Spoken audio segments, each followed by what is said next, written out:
A shocking 68% of middle-income Americans are saying the same thing. The worst part about it, that 68% figure is even higher for low-income individuals. Well, I want to share with you exactly the new report that was just released by Primerica, what they're finding, and how a huge percentage of the American population is literally saying the same thing right now. Well, something's got to give here, and Americans are really struggling financially in a massive way, and it's all highlighted right here in this article and this report, again, that was released by Primerica just the other day. I'm going to pop this up on the screen for in just a second so you can see and read for yourself exactly what they're talking about. But if you are somebody who is middle income, or if you consider yourself to be a low income or fixed income beneficiary of any of the benefits that are out there that I often talk about here on the channel, please drop a comment down below. Let me know. This year in 2026, obviously we're still very early on in the year right now, but do you feel like your income, whatever your income is,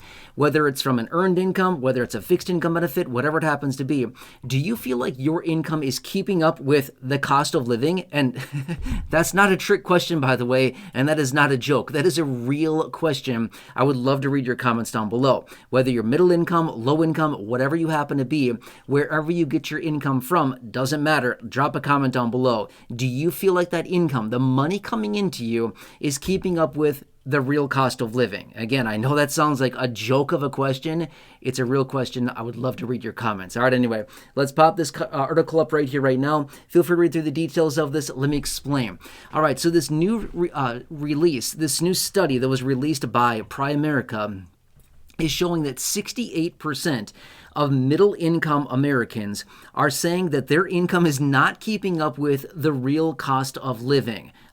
Yeah, ditto, right? Remember that good saying from, 30 years ago? Ditto, right? That's a funny one. Anyway, same situation here. Low income are basically saying the same thing, but that 68% figure is significantly higher, saying, hey, cost of living continues to rise, right? Prices on everything are rising significantly, and therefore our incomes are not keeping up with that. We may see a 5, a 6, a 7% increase in inflation and across the board on goods and services, but yet when it comes to people's incomes, they're going up by 2, 2.5, 2.8%, 3%, something like that. So therefore, they're not seeing an increase to their income to actually keep up with that cost of living. In fact, quick little side note, just the other day, last week alone, we saw a new inflationary data point that was released, and it's not looking good. We saw a major spike in inflation in that report that was just released last week. Now, that's on the wholesale level.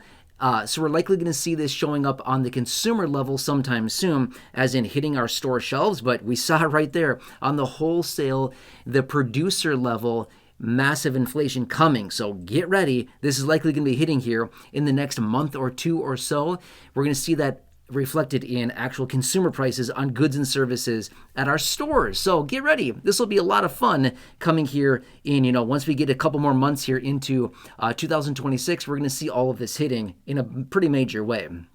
But also in that report there, in the article that I popped up, 49% of middle-income Americans are also suggesting they basically expect no improvement to their income in 2026. And they're basically suggesting that their only financial goal for 2026 is just to keep parity with actual price increases. That's it, 49% of middle-income people.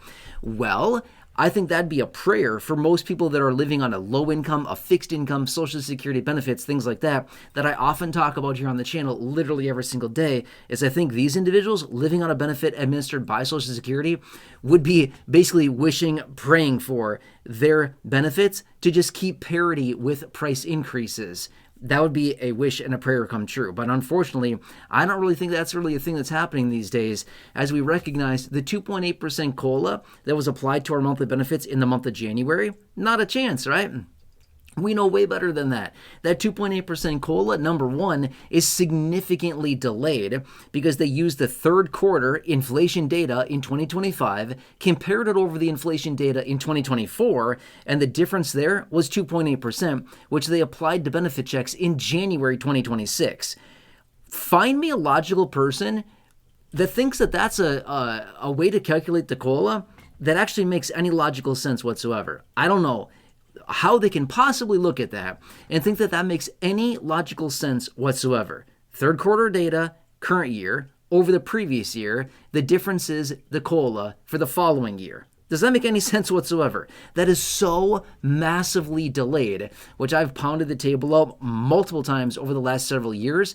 That's a very, very skewed way of calculating and figuring out how much of a raise the beneficiary should be getting. It's a nasty situation. No wonder why fixed income benefits are falling behind so massively. That's just lower income people.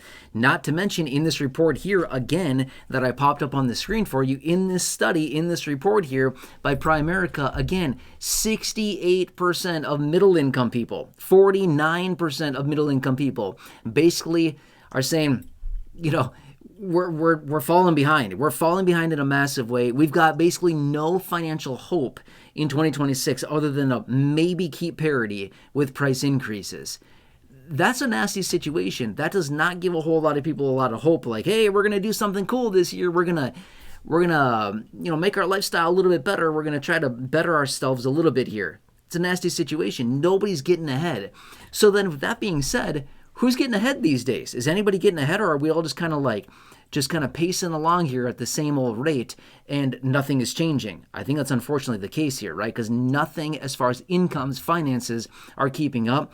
And a lot of people just keep falling behind. And before we know it, a larger percentage of the population is falling behind. And all we're trying to do is just scrape along month after month after month. People are just trying to scrape along and just get by for another month, another day, another week.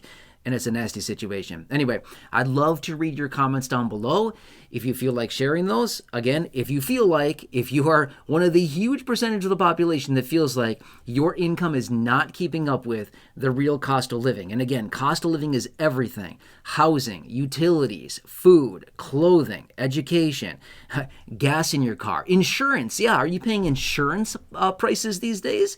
Insurance have gone up massively, right?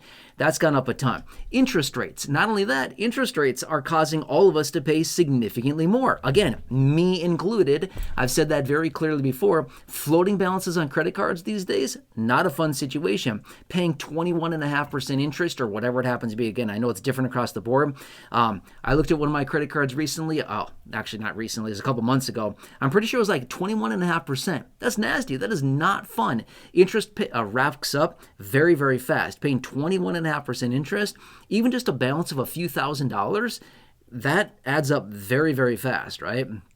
The interest. And then again, that is just wasted money that is being given to the banks, given to the financial institutions, just so you can float a balance to make ends meet and to, again, just cover the basic necessities that everybody needs. All right, anyway, just want to point this out for you really quickly. I really look forward to reading your comments down below. I'm here for you in any way that I possibly can be. Again, as always, please drop your comments, your questions, your feedback down below.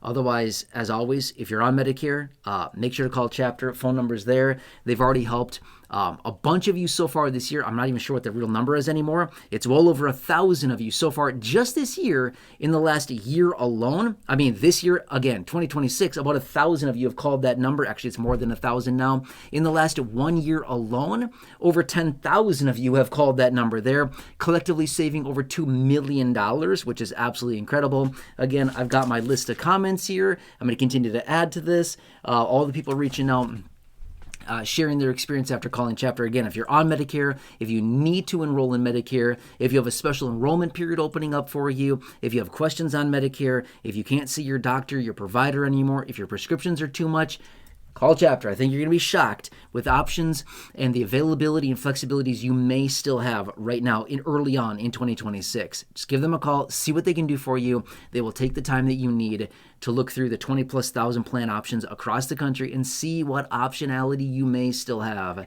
right now. Anyway, after you talk to them, drop a comment down below on any video here on the channel. It doesn't matter. Just make sure to use the the keyword Chapter within your comment. That's the keyword that I searched for. And I'd love to add your comment to my ongoing long list here that I'll continue to feature in upcoming videos as well. All right, anyway, please enjoy your day. Hope this helps you. Have a good one. Please subscribe if you're new. Share the video. Otherwise, check out the other 6,300+ videos here on the channel. Stay tuned, and I'll catch you again later in the very next video. I'll see you for now.